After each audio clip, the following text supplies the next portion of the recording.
और मैं बेड पे खड़ा हूं, और आकांक्षा दुबे जिस बगल में जिस कमरे में थी, वो ऐसे उनका पैर पड़ा था, यानी कि एक पैर ऐसे था, एक ऐसे था, और ये पंखा था। सवाल खड़ा हो रहा है, ये पंखा है देखिए, इतनी ऊंचाई है, और इसी में हैंगिंग हुआ था, यानी कि जस्ट बगल वाला जो कमरा था उसमें हैंगिंग हुआ था। आप तस्वीरों में पूरे बारीकी से देखिए, ऐसे ही पूरे कमरे हैं। नमस्कार दोस्तों, देखिए मिल गई है समर सिंह की मोबाइल में वीडियो आकांक्षा दुबे की।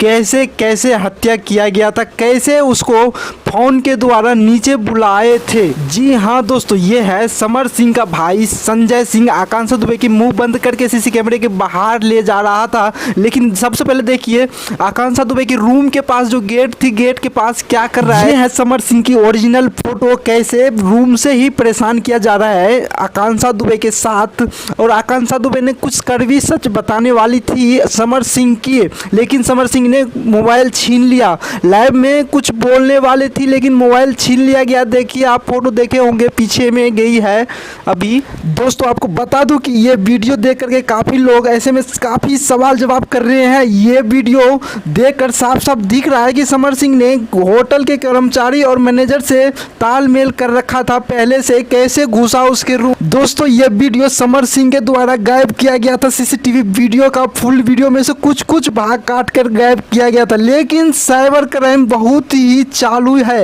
वो ढूंढ ही लिया जैसे तैसे। बहुत ही छानबीन करने के बाद समर सिंह के मोबाइल से मिला। दोस्तों आपको क्या लग रहा है, समर सिंह को फांसी होना चाहिए या नहीं? कमेंट में अपनी राय जरूर बताना। साथ ही दोस्तों वीडियो को शेयर और लाइक सब्सक्राइब जरूर कर लेना। थैंक यू दोस्तों।